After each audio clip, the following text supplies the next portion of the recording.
नमस्कार, मैं हूं शरद द्विवेदी और बोलो बोलो मुंह तो खोलो हमारे इस खास कार्यक्रम में आपका बहुत बहुत स्वागत है। और आप जानते हैं कि ये एक ऐसा कार्यक्रम है जो युवाओं की राय का कार्यक्रम है, जो युवाओं के एक्सप्रेशन का, उनकी अभिव्यक्ति का कार्यक्रम है। और आज इस कार्यक्रम में हम बात करेंगे देश की सबसे ताकतवर शख्सियत, बल्कि दुनिया की राजनीति की एक बेहद ताकतवर शख्सियत, नाम नरेंद्र मोदी, भारत के प्रधानमंत्री। हम बात करेंगे कि उनके व्यक्तित्व में क्या चीज़ें बेहतरीन हैं। एक बड़े फैसले करने वाले प्रधानमंत्री, एक बड़े फैसले करने वाली सरकार, निश्चित तौर पर बहुत बड़े फैसलों की श्रृंखला है। और ये भी कहा गया है कि नरेंद्र मोदी दुनिया की डेमोक्रेसी के एक ऐसे राजनेता हैं कि 2019 के लोकसभा चुनाव में वो सर्वाधिक मतों से जीतने वाले दुनिया के एकमात्र राजनेता हैं, ऐसा दावा भी सामने आया है। निश्चित तौर पर उनके नेतृत्व में बीजेपी तेजी से आगे बढ़ी है। और आज जिस तरह से हम देखते हैं कि बीजेपी देश के एक बड़े हिस्से में, राज्यों में बीजेपी की सरकारें हैं, लेकिन आपने बेहतरीन फैसले किए हैं, देश को आगे बढ़ाने की दिशा में कदम उठाया है। लेकिन कुछ चुनौतियां भी हैं जो जवाब चाहती हैं, और ये हमेशा होता है। और एक ताकतवर राजनेता और एक काबिल राजनेता के सामने तो ये चुनौती और अधिक होती है। चलिए, मैं साथियों की तरफ लौटता हूं। सबसे पहले मनमीत, आपसे ही मैं आगाज़ करता हूं, आरंभ करता हूं। क्या लगता है, आप किसी चिंतन में भी डूबे हुए लग रहे हैं, सोच रहे हैं नरेंद्र मोदी के बारे में, लगता है क्या लगता है आपको? एक व्यक्ति के तौर पर आप सहमत हो सकते हैं, शायद असहमत भी हो सकते हैं, लेकिन एक ओवरऑल एक युवा के नाते आप किस तरह देखते हैं प्रधानमंत्री नरेंद्र मोदी की शख्सियत को? देखिए सर, देखने के लिए मुझे किसी से उनकी तुलना करनी पड़ेगी। और अगर आज के इस दौर में मैं तुलना करने के लिए जाऊं और उनके विपक्ष में देखूं तो मुझे कोई तुलना करने के लिए मिल ही नहीं रहा है ऐसा जो उनकी टक्कर में आ चुके। अभी हमने वीडियो देखी तो जलवा देखी सर, आप जलवा देखिए, क्या हर कहीं पहुंच रहे हैं। और हमको कंपेयर करने के लिए एक अच्छा कंटेस्टेंट चाहिए जिससे हम कंपेयर कर सकें और उसके बाद तुलना कर सकें कि हाँ यार बेटर कर सकते हैं, बेटर कर रहे हैं, या क्या चीज़ जो इनसे मिस हो रही है। कुछ इनके जाने अनजाने में कुछ चीज़ें जो मिस हो रही हैं, जो इनसे जनता नाराज़ है, वो करने के लिए, वो मुद्दे उठाने के लिए एक बहुत ही मजबूत विपक्ष की ज़रूरत है। तो मेरे ख्याल वो अभी एक, जैसा आपने बोला, बिखरा हुआ है, तो वो एक बहुत ही उसको विपक्ष को एक बहुत ही अंदर से मजबूत करना पड़ेगा, जिससे मोदी जी जो है एक नए मुद्दे सुन सकें कि किस चीज़ों पे किसान नाराज़ है, किस चीज़ों पे दूसरे लोग नाराज़ हैं। उसके बाद वो शायद उनका जो है हल निकाल सकते हैं। सबसे एक कहावत ये कहती है कि सबसे अच्छा जो व्यक्ति है या जो अपने राइवल्स पर निगाह रखता है और उन्हें डे बाय डे कमज़ोर करता चला जाता है। क्या आप मानते हैं कि नरेंद्र मोदी में ये सलाहियत है, ये काबिलियत है? अगर आपको सफल होना है तो आपको सबसे ज़्यादा नज़र अपने दुश्मनों पे ही रखनी पड़ेगी, क्योंकि आपको असफल करने पे तो उन्हीं का जोर लगा हुआ है ना सर। तो ये तो आपको देखना ही पड़ेगा। पर मेरे ख्याल से उतना जोर तो इनका लग ही नहीं रहा है वहाँ पे, क्योंकि वो उनके दुश्मन इतना काम शायद नहीं कर रहे हैं कि विपक्ष में एक बड़े लेवल पे आवाज़ नहीं उठ रही है। सरस, क्या आप इत्तेफाक करते हैं कि नरेंद्र मोदी एक ऐसे चतुर पॉलिटिशियन भी हैं जिन्होंने कांग्रेस पर, क्योंकि ये नारा हमने देश में पहली बार सुना जिसमें ये कहा गया कांग्रेस मुक्त भारत, प्रैक्टिकली संभव नहीं है, लेकिन हमने देखा कि उन्होंने कांग्रेस के नेताओं पर, ख़ासतौर से राहुल गांधी, सोनिया गांधी और भी जो लीडर्स हैं, मध्य प्रदेश में हमने कमलनाथ जी की घेराबंदी बीजेपी ने जिस तरह की, तो क्या बीजेपी एक ऐसी पार्टी भी है और नरेंद्र मोदी एक ऐसे नेता भी हैं जो अपोजिशन को लगातार कमज़ोर करने पर भी उनकी निगाह और उनका एक मैकेनिज्म काम करता रहता है? सबसे पहले तो मुझे लगता है नरेंद्र मोदी जी इस बात से बिल्कुल नाराज़ तो नहीं होंगे कि अगर अपोजिशन कमज़ोर हो रहा है तो इस बात से नाराज़गी का कोई वो नहीं है। लेकिन नरेंद्र मोदी जी खुद कभी इस बात पे सामने नहीं आएंगे और नहीं आना भी चाहिए। जैसे आपने कहा कि चतुर पॉलिटिशियन है, तो एक चतुर व्यक्ति और समझदार व्यक्ति, मैं दोनों कहूँगा, दोनों को ये बात कभी जाहिर नहीं करनी चाहिए सबके सामने कि मैं तुम्हें नीचे दिखाने की कोशिश कर रहा हूँ या मैं तुम्हें दबाने की कोशिश कर रहा हूँ। और यही उनकी महानता है और इसी में नरेंद्र मोदी काबिल तारीफ़ हैं। थोड़ी सी मन की बात मैं अपनी कह रहा हूँ। और मुझे लगता है अगर बीजेपी ऐसा कर रही है तो इतनी बड़ी पार्टी है, इतने सारे लोग उसमें इन्वॉल्व हैं, तो कहीं ना कहीं सबकी मानसिकता एक जैसी तो होगी नहीं। ठीक है, एजेंडा एक हो सकता है, लेकिन मानसिकता एक होनी, ये थोड़ी सी बात समझ में नहीं आती। तो अगर कुछ लोग कर भी रहे हैं तो मुझे लगता है वो समझने वाली बात है, और जो कर रहे हैं वो तो हो ही रहा है ना। हम कांग्रेस मुक्त हो ही रहे हैं कहीं ना कहीं, और इसमें केवल बीजेपी का हाथ नहीं है। जो वो चाह रहे हैं वही हो रहा है, तो कहीं ना कहीं कांग्रेस भी इन्वॉल्व है। तो कांग्रेस कैसे इन्वॉल्व होगी? अब उनके नेता अगर इधर आ रहे हैं तो इन्वॉल्वमेंट तो है कहीं ना कहीं। अगर मान रहे हैं इस बात को तो इन्वॉल्वमेंट तो है। मुस्कान कुछ कहना चाह रही थी। जैसा कि उन्होंने कहा कि कहीं ना कहीं नेता यहाँ से वहाँ हो रहे हैं, तो हमें उसमें ये भी चीज़ देखनी चाहिए, ये भी देखना ज़्यादा ज़रूरी है कि ऐसा क्यों हो रहा है। कांग्रेस कहाँ पर कहीं ना कहीं कमज़ोर पड़ रही है। इसमें बिल्कुल मैं कहूँगी कि मोदी जी का योगदान है, एक सफल नेता के तौर पर वो उभर रहे हैं, लेकिन कांग्रेस को पीछे या नीचे खींचने में वो क्यों सफल हो गए, तो वहाँ कहीं ना कहीं कांग्रेस भी कमज़ोर है, क्योंकि वहाँ पर खुद कुछ श्योरिटी नहीं है, एक चेहरा जो उभर कर आता है अच्छा वो व्यू नहीं है है। और हमें शायद क्या राजनीति पीछे चल रही है उस चीज़ से हम पूरी तरह से वाकिफ़ ना हो शायद, लेकिन कहीं ना कहीं जिस इंसान ने पार्टी बदली वो शायद अंदर ही अंदर सेटिस्फाइड नहीं है अपनी पार्टी से, या जिस तरह से उन्हें देखा जा रहा है, या शायद मैं यहाँ पर क्लियरली एक बात कहना चाहूँगी जो मेरे मन में है कि कांग्रेस को मैं एक ऐसी पार्टी के तौर पर देख रही हूँ आज की तारीख में जहां राहुल गांधी को एज अ फेस पोर्ट्रे करने के लिए, उनको आगे ले जाने के लिए और उन्हीं को उस पोजीशन पर बनाए रखने के लिए जो उनके बाकी पार्टी के काबिल नेता हैं उनको कहीं ना कहीं पीछे किया जा रहा है। और मुझे नहीं लगता कि कोई भी ऐसा नेता जो अपने आप में वो एफिशिएंसी देखता है वो इस चीज़ को टॉलरेट करेगा। आपको नहीं लगता ये एक परसेप्शन भी हो सकता है? जी सर, मैंने एक बहुत बड़ी चीज़ देखी है जो SSR से मैंने देखी है, जो बॉलीवुड में वेव आई थी नेपोटिज्म वाली। आई थिंक वो कहीं ना कहीं पॉलिटिक्स में भी रही ही है, एंड नरेंद्र मोदी जी ने ये बहुत पहले सेंस कर लिया था। सो मुझे ऐसा लगता है कि उन्होंने अपनी हम्बल बिगिनिंग्स, जो टी स्टॉल वाली, कि उन्होंने चाय बेचने वाला इंसान आज हमारा प्राइम मिनिस्टर है और सबसे लोकप्रिय प्राइम मिनिस्टर है, उन्होंने वो हम्बल बिगिनिंग्स हाईलाइट करते हुए ये जताना चाहा कि कैसे राहुल गांधी और कांग्रेस में इंटरनली ही डेमोक्रेसी नहीं है, क्योंकि सिर्फ राहुल गांधी, जैसे हमने अभी देखा अभी डिसेंट हुआ था, अगर कुछ महीने पहले हम देखें कांग्रेस में काफ़ी बड़ा डिसेंट था, ट्रेंड भी किया था ये ट्विटर पे काफ़ी लंबे टाइम तक। उनकी कोई जूम मीटिंग भी हुई थी जिसमें मैंने मतलब कुछ ट्वीट्स वगैरह देखे थे। सो उससे भी कोई कंक्लूजन नहीं निकला, मतलब उन्होंने डिसेंट बेसिकली पूरा शांत कर दिया। ऑल्दो राहुल गांधी जी ने अग्री किया कि हाँ ठीक है, नेक्स्ट टाइम वो नहीं आना चाहेंगे एज अ फेस, बट उन्होंने अभी तक किसी को बताया नहीं कि अब कौन आ सकता है उनकी जगह। कहीं ना कहीं जो इनका इंटरनल डेमोक्रेसी है वो इतनी ब्रोकन है, ये नरेंद्र जी ने बहुत पहले से ही हाईलाइट कर लिया था अपने थ्रू ही, तो कहीं ना कहीं मतलब वो अंदर से अपने भी राइवल की कमजोरियों को बहुत अच्छे से समझते हैं।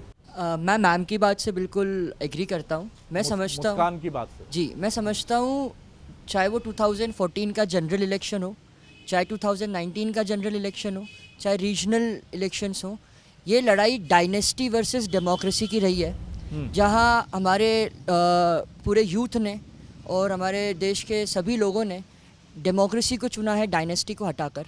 तो मैं समझता हूँ ये अब बहुत इम्पोर्टेंट। ये मुझे बताइए कि डायनेस्टी वर्सेस डेमोक्रेसी, कोई अगर डॉक्टर है और उसके यहाँ 5 पीढ़ी से डॉक्टर निकले हैं और वो नर्सिंग होम भी देख रहे हैं, या और सौभाग्य से वो सब बड़े लीडिंग प्रैक्टिशनर्स हैं, तो क्या आप ये कहेंगे कि ये फला परिवार डायनेस्टी रूल कर रहा है?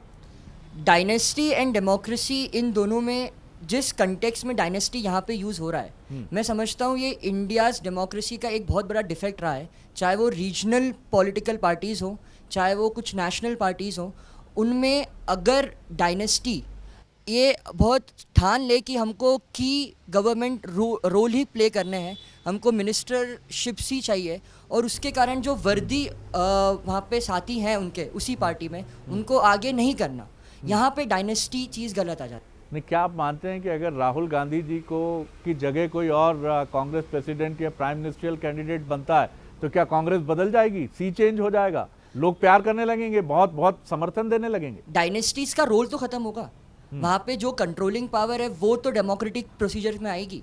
अभी अगर चाहे हमने मनमोहन सिंह जी के बारे में भी यही सुना था कि सोनिया गांधी और कांग्रेस के कुछ लोग उनको कंट्रोल करते थे, ये चीज़ तो ख़त्म होगी। भाई यही बड़ा सवाल है कि ये राय है या ये सच्चाई है, ये बड़ा सवाल है। ये राय है या सच्चाई है ये तो नहीं मालूम, पर जिस तरीके से अभी पॉलिटिकल सिनेरियोज आ रहे हैं, पॉलिटिकल डिसकंटेंट होना सही है, पर पॉलिटिकल एनिमिटी के कारण एक पर्टिकुलर पार्टी को टारगेट करना मैं समझता हूँ कि ये उसी पार्टी का रीज़न है। उनको अपने अंदर रिफॉर्मेशंस लाना अब बहुत ज़्यादा ज़रूरी हो चुका है, और इसी को लेकर बीजेपी टारगेट करी जा रही है, तो ये कांग्रेस को समझना चाहिए और इंटरनल रिफॉर्मेशंस लाकर डायनेस्टी खत्म करके डेमोक्रेसी प्रिंसिपल्स उनको इनकलकेट करने चाहिए। अगर मैं जल्दी विकेट गंवा रहा हूं तो कुछ प्रॉब्लम्स तो हैं। बिल्कुल। मेरा स्टांस ठीक नहीं है, मेरा बैकलिफ्ट ठीक नहीं है, फ्रंट फुट ठीक नहीं है, बैक फुट ठीक नहीं है, तो मैं आउट तो हो रहा हूं। बिल्कुल। और उसके लिए ईवीएम कितनी जिम्मेदार है या दूसरी चीज़ें हैं, इस पर बात करना थोड़ा सा एक बड़ा अलग दिशा में चला जाता। फातिमा। सर, जैसे कि आपने कहा कि ये युद्ध है, तो इसमें हम नहीं एक्सपेक्ट कर सकते कि जो भी आपका एनिमी है वो आप पे थोड़ा सा नरमी से पेश आएगा या आपको समझेगा कि ठीक है, अगर जैसे आपका कुछ ठीक नहीं है या आप फेल हो रहे हैं तो आपको छोड़ दिया जाए। क्योंकि यहाँ पे मतलब पॉलिटिक्स एक ऐसा है जहाँ पे हर कोई देश के लिए काम करना चाहता है, हर कोई अपॉर्चुनिटी लेना चाहता है कि हम कुछ करें, हर कोई शाइन करना चाहता है लाइक एनी अदर फील्ड। तो इसलिए जिसको मौका मिलेगा वो उसको यूज़ करके और आगे बढ़ेगा, जो कि मुझे ऐसा लगता है कि बीजेपी सरकार ने बखूबी किया है। उन्होंने हर बार अपनी अपॉर्चुनिटीज़ खुद भी क्रिएट करी हैं। कांग्रेस को क्या करना चाहिए?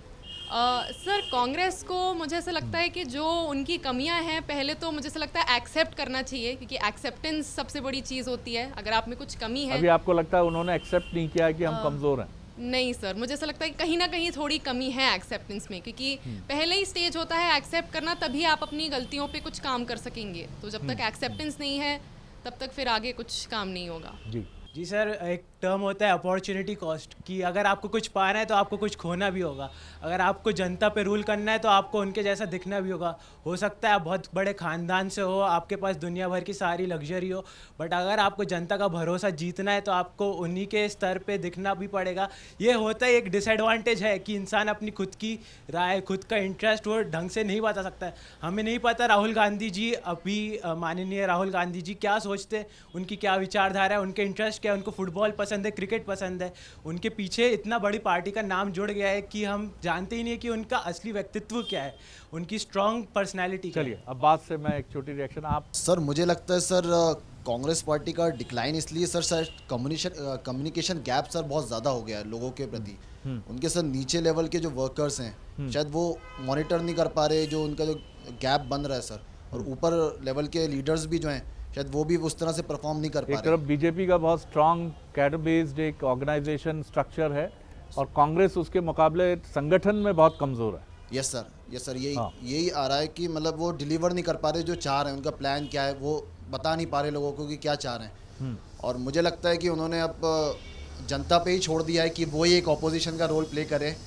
5 या 10 साल बाद खुद ही वो चेंज जब चाहेंगे तो जब कांग्रेस को ला दें, लेकिन वो खुद से कोई ऐसी कोई तैयारी अब वर्क नहीं कर रहे हैं। चलिए, आपके पास मैं आऊँगा, पहले पीछे से एक रिएक्शन लेकर। जी सर, मेरे अकॉर्डिंग जैसे जो मोदी जी की पर्सनालिटी है कि एकदम क्लियर विजन है और रिस्क टेकिंग वाला एटीट्यूड है उनका थोड़ा, कि वो जब से सत्ता पे आए हैं उनने कुछ ना कुछ ऐसा किया है कि पूरी जनरेशन ही हिल गई है। कि उन्हें शुरुआत में वो डीमोनेटाइजेशन किया, जिसके वजह से एक बहुत मेजर चेंज आया। उसके लिए तो क्रिटिसाइज भी किया गया उनको। सर, अब ओपिनियंस हैं, उसको आप कोई आप पॉजिटिव अच्छा निर्णय मानती हैं? सर, मैं तो काफ़ी अच्छा निर्णय मानती हूँ, क्योंकि हाँ, हालांकि एक मिडिल मैन, एक कॉमन पर्सन के लिए वो इतना ना लाभदायक हुआ, ना कुछ कमज़ोरी हुई उस डिसीजन से, बट जो करप्शन वाली चीज़ है वो काफ़ी हद तक काफ़ी जगहों पे ठीक हुई। बट वही सर कि लोग अच्छाइयाँ देखने के बजाय बुराइयों पे ज़्यादा फोकस करते हैं, तो मीडिया में उस टाइम पे काफ़ी इस बात का इशू हुआ था कि उनके सत्ता पे आने से काफ़ी चीज़ें नेगेटिव हो गई, काफ़ी बड़ा। अच्छा, मुझे ये बताइए, माफ़ कीजिएगा मैं बीच में आपको इंटरप्ट कर रहा हूँ, कि सबसे अच्छा नज़रिया क्या होता है ज़िंदगी में? आप क्या सोचते हैं कि आप चाहे शाहरुख खान को बहुत पसंद करें या आप धोनी को बहुत पसंद करें या प्राइम मिनिस्टर को पसंद करें, लेकिन हमेशा प्रशंसा होनी चाहिए, या मैं उसको ये नहीं कहूँगा क्रिटिसिज्म, मैं उसको कहूँगा समालोचना, कि कोई भी व्यक्ति क्या बियॉन्ड है कि उसमें कुछ ना कुछ तो ऐसा होगा जिस पर आप बात करेंगे कि ये और बेहतर होना चाहिए। इस नज़रिए से कितने लोग देखते हैं, या आपको लगता है नहीं डाई हार्ड फैन है तो हैं, अब कोई और बात नहीं होगी? सर, लूप होल्स तो सब में होते हैं, इनकी गवर्नमेंट में भी, इनकी सत्ता में भी काफ़ी लूप होल्स हैं, बट ये एक बहुत पॉजिटिव इम्पैक्ट हुआ है कि इन्हें एक बार सेट कर दिया है कि अब जो अपकमिंग फ्यूचर में जो भी लीडर आता है उसे इतने एटलीस्ट चेंजेस करने ही पड़ेंगे to be in the ruling party. ठीक बात है, बड़े फैसलों के प्रधानमंत्री हैं वो। जी सर, जैसा आपने पहले बोला था, और मतलब इस लड़ाई में आप एक्सपेक्ट नहीं कर सकते कि कोई आपसे शांत बैठ जाए, मतलब जो अपोजिशन है। All is fair in love and war mainly. तो सर, तब तक ऑल इज़ फेयर जब तक आपको याद रहे कि जो जीत रहा है उसे याद रहे कि आप वॉर किसके लिए लड़ रहे हैं। आप हमारे राष्ट्र के लिए लड़ रहे हैं। जब तक जो सत्ता पे बैठा है उसके दिमाग में है कि जो भी वो कर रहा है वो हमारे बेनिफिट में है, किनके लिए है, मतलब जो सत्ता है उसके बेनिफिट में है, तब तक वो सही है। इस तरीके से अगर अपन देखें, जैसा आपने कहा डॉक्टर का बच्चा डॉक्टर है, तो कुछ गलत नहीं है उसमें सर। बहुत, मेरे पापा इंजीनियर है, मैं भी इंजीनियर हूँ, कुछ दिक्कत नहीं है। पर एक पॉइंट आता है जब आपको ऐसे रियलाइज़ करना पड़ता है कि मतलब आपने ओथ तो ले लिया डॉक्टर बनने की, अगर आपने कहीं वो ओथ गड़बड़ कर दिया आपने कुछ, तो आप में ये भी होना चाहिए कि आप अपने बच्चे को डांटें और बोले कि बेटा तुम्हारे लिए सही नहीं है, प्लीज़ अब दूर हटो। या आपको खुद भी इतना होना चाहिए कि अब आप दूर हट जाएं। अगर आप जिन लोगों के लिए काम करना चाह रहे हैं उन्हीं के लिए ना कर पाए तो क्या बात है फिर। तो बिल्कुल ठीक बात है, ये तो समझ। जी अमन, किसी भी मनुष्य की एक पूरी व्यक्तित्व का 10% हिस्सा भी नहीं होता उसके राइवल्स का कितना कमज़ोर होना या कितना ताकतवर होना। तो आज हम शायद मोदी जी के बाकी 90% के बारे में बात करें तो बेहतर होगा। तो उस 90% का जो है वो चलता है, मतलब अगर वो प्रधानमंत्री हैं, प्रधान सेवक हैं, मेरे लिए प्रधान सेवक हैं अगर वो, तो मैं उनकी कमी या उनकी अच्छाई के बारे में ज़्यादा बात करना मतलब चाहूँगा कि कांग्रेस की कमी के बजाय से के बजाय। तो उस पर अगर मैं कहूँ तो जैसा कि एक मतलब समालोचना वाली बात है, तो शिक्षा नीति जो है, नई शिक्षा नीति आई, कोई शक नहीं है वो सबसे अच्छा कदम था, सबसे अच्छा कदम रहा है अभी तक भाजपा सरकार का मेरे अनुसार। ना मैं उतना 370 हटाने को मानूंगा और डिमोनेटाइजेशन की तो कोई एक बात ही नहीं है, है ना। लेकिन नई शिक्षा नीति और दूसरा स्वच्छ भारत का एक वो दे देना। तो आप जैसा वो नहीं होता है कि एक जानवर की हत्या करने के बाद अगर सलमान खान बीइंग ह्यूमन चला रहे हैं तो क्या वो अच्छे आदमी बन जाएंगे? शायद नहीं। वैसे ही उल्टा भी एक एंगल देखें, कोई अगर अच्छा आदमी एक गलती कर दे तो ये दो अच्छी चीज़ों के बलबूते मैं सरेआम जो गलतियां हैं कि जो सरेआम जो कमियां हैं, एक मैं व्यक्तित्व की बात करूं, अगेन अगर अपन एकदम अपने एजेंडा पे ही रहें वो इग्नोर नहीं किया जा सकता। लेकिन आप जी ये थोड़ा समझने के लिए जोर लगाना पड़ रहा है। जी आप मेरी बात मतलब नहीं, मैं समझ रहा हूँ, थोड़ी एब्स्ट्रैक्ट है लेकिन कि उसमें मतलब अगर अपन सार देखें, इसका सार अल्टीमेटली क्या है कि एक व्यक्तित्व है। जैसा इन्होंने एक शब्द यूज़ किया था, मेरी समझ से वो किसी भी उस लेवल के लिए यूज़ करना गलत है कि कंट्रोल किया जाता था, या कहा मैं कांग्रेस का समर्थक तो दूर की बात, मुझे इतना ज्ञान ही नहीं है, मैं कांग्रेस को इतना जानता ही नहीं हूँ, ना भाजपा को इतना जानता हूँ या कि मैं किसी का समर्थक हो सकूँ। ये सेवक ही है मेरे लिए। अगर जितना सेवक इस देश का मैं हूँ, अपनी सेवा इस देश की मैं पूरी कर रहा हूँ जो शायद नहीं कर पा रहा हूँ, तो ही मुझे हक है एक दूसरे नौकर पे उंगली उठाने का। पहली बात तो ये आती। बट चूंकि ये सारी बातें कब होनी चाहिए? जब चुनने का मौका मिले। पलक सर, ये बिल्कुल सही बात है। ऑपोजिशन जो है वो वीक है, वो सबको पता है। यहाँ भी अभी जितनी भी लोगों ने अपनी राय रखी तो इसमें कोई दो राय है ही नहीं कि कांग्रेस वीक है। और कहीं ना कहीं इसमें मोदी जी की ही समझदारी है कि उन्होंने अपने राइवल्स पे हमेशा नज़र रखी और इस चीज़ का ध्यान दिया कि उनकी क्या कमज़ोरी है और उस चीज़ को ध्यान में रखते हुए ये स्टेप्स उठाए। सर, मैं ये कहना चाहूँगी कि उन्होंने अभी तक काफ़ी बोल्ड डिसीजंस लिए हैं, जैसे कि इंदिरा गांधी जी ने लिए थे पहले और नरेंद्र मोदी जी भी अब एकदम वैसे ही बोल्ड डिसीजंस लेते हैं। लोकतंत्र में अपोजिशन भी उतना ही इम्पॉर्टेंट है जितना कि आपका सपोर्ट होता है, क्योंकि अपोजिशन आपको ये बताता है कि आपके भीतर क्या और बेहतर करने की आपको ज़रूरत है। सुरभि, मेरे सभी साथियों ने कहा कि कांग्रेस बहुत एक वीक पार्टी है, तो मुझे लगता है कई खामियां बीजेपी में भी हैं। बट अगर हम अभी की सिचुएशन देखें या हम इलेक्शंस 2019 को देखें तो वो बीजेपी वर्सेस कांग्रेस नहीं था, वो मोदी जी वर्सेस कांग्रेस था या कोई भी और पार्टी। बिल्कुल ठीक, क्योंकि चाहे वो रीजनल इलेक्शन 2014 को भी मोदी वर्सेस कांग्रेस ही बोलूँगा, क्योंकि अगर वो कोई भी इलेक्शन हो, हमेशा अगर बीजेपी जीत रही है तो उसमें सबसे बड़ा हाथ एक मोदी जी का होता है, मतलब उनका नाम होता है उनके साथ। और ये चीज़ वो लोग इस वजह से जीतते हैं क्योंकि जो उनकी लोकप्रियता है वो इतनी ज़्यादा है, और वो इसलिए है क्योंकि जो लोग हैं, जो हमारी जनता है, वो उनसे कनेक्ट कर पाती है। जो राहुल गांधी के केस में या कोई और अभी जो लीडर आते हैं, एक बड़ा इंपॉर्टेंट पॉइंट सुरभि आपने उठाया है कि क्योंकि ये बिल्कुल ठीक बात है कि लोग अगर मैं आऊँगा आपकी तरफ, कनेक्ट अगर आप किसी से कर पाते हैं तो आप अपनी बात उसको बता पाते हैं। तो ये कनेक्ट आप प्राइम मिनिस्टर में कहाँ देखते हैं? किन चीज़ों से आपको फील होता है कि आप उनकी बातों से एक कनेक्शन फील कर रही हैं? सर, मन की बात जो उनका प्रोग्राम आता है, ये इनिशिएटिव अभी तक जहाँ तक मेरा नॉलेज है कोई भी और जी प्राइम मिनिस्टर ने ऐसा नहीं किया है कि वो डायरेक्टली अपनी पब्लिक से कम्युनिकेट करे, उनसे बात करे, उनकी प्रॉब्लम्स सुने, और इवन थ्रू ट्विटर और बाकी जो भी उनके हेल्पलाइंस हैं उसमें भी हम देखते हैं कि वो सोशल मीडिया या जिस तरह से सोशल मीडिया का बहुत बड़ा रोल है। मन की बात वो करते हैं, ये चीज़ें कांग्रेस की तरफ से किसी टॉप लीडर्स की कोशिशें उतनी विगरसली सामने नहीं आती हैं। कुशाग्र सर, हम बात कर रहे हैं मोदी जी की, राहुल गांधी जी की, कि उनमें क्या बुराइयां हैं, उनकी क्या अच्छाई हैं, बट हम ये भूल गए हैं सर कि ये प्रजातंत्र है। यहाँ पे जो असली ताकत है वो प्रजा में है। अभी बात की जाती है जब बड़े बड़े नेताओं की, तो उनके हम डिसीजन देखते हैं, चाहे वो इंदिरा गांधी हो चाहे मोदी जी हो। आपने बात करी जीएसटी आया, बट उसका एग्जीक्यूशन इतना अच्छा नहीं था जितनी अच्छी इंटेंशन थी। चाहे वो फार्मर बिल्स हो, बहुत अच्छी पूरे देश हिल गया है फार्मर्स बिल पे। हम ये भूल गए कि इंटेंशन क्या है, हम एग्जीक्यूशन पे ज़्यादा डरे बैठे। तो सर मैं तो ये कहना चाहूँगा, किसी भी देश का संविधान या फिर कोई भी बिल पास होता है, वो कितना ही अच्छा क्यों ना हो, वो अंततः गलत ही साबित होगा अगर उसको यूज़ में लाने वाले लोग गलत होंगे। और वो कितना ही बुरा अगर क्यों ना हो संविधान, बट वो अंततः अच्छा ही साबित होगा अगर उसे यूज़ में लाने वाले लोग ही अच्छे होंगे।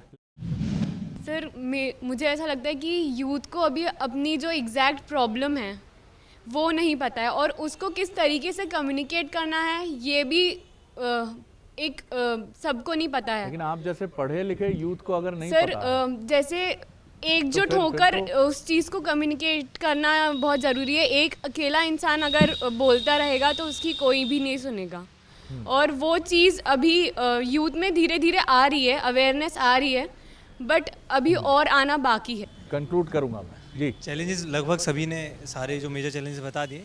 जैसा आई गेस आप थोड़ा उतना क्लियरली जैसे वो नहीं बताएं, सांप्रदायिक ढांचा जो है उसको जो अगर मेंटेन करके रखना, ये शायद सबसे बड़ा चैलेंज होगा। आप देखिएगा भी अगले 5 सालों में जो आएगा, मतलब जो बच्चा कुछ इनका कार्यकाल, और उसके बाद भी अगर बनते हैं तो एक चैलेंज ये। दूसरा मुझे चैलेंज लगता है कि जनता ने बहुत बैलेंस एटीट्यूड बीते करीब 15-20 सालों में दिखाया है, और भारत ने ये बताया है कि वो दुनिया का सबसे बड़ा देश, डेमोक्रेटिक देश क्यों है। कई बड़े फैसले हुए हैं, राम मंदिर का फैसला है, ट्रिपल तलाक है, 370 है, लेकिन देश में जिस तरह हम एक दूसरे के साथ रहते आए हैं, तो हमने भी एक जिम्मेदारी निभाई है। हमने ये बताया है सरकार को कि आप बड़े फैसले करिए, लेकिन हम आपस में जो रहते हैं इसको लेकर हमारे मन में कोई जी बस वही एक चैलेंज यही है, सांप्रदायिक ढांचा मेंटेन बना रहे।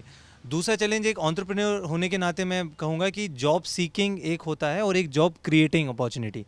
तो अगले 5-10 या कोई भी सरकार आई तो एक ऐसा चैलेंज है, भारत के पास एक जॉब क्रिएटिंग, एक एनवायरमेंट, इकोसिस्टम बनाने का बात है, वो होना चाहिए। तो ये चैलेंज है, आप लोग जॉब क्रिएट करें। हाँ, क्रिएट करें, सीख नहीं, नौकरियों के पीछे भागें। वो कंपनीज का जी बिल्कुल ठीक बात।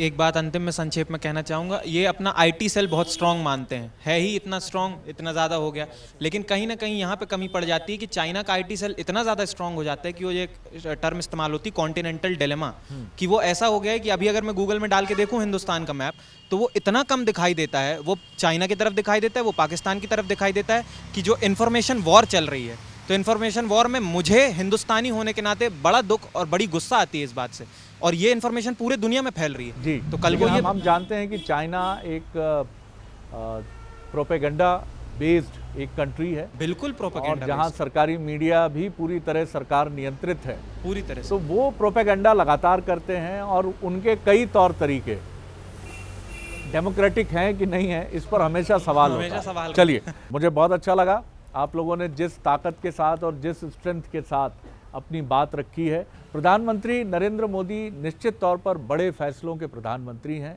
उनकी तारीफ़ की जानी चाहिए, इसके लिए उनकी सराहना की जानी चाहिए कि उन्होंने आज़ादी के बाद के कई बड़े मसलों को हल तक पहुंचाने की कोशिश की है निर्णय लेकर।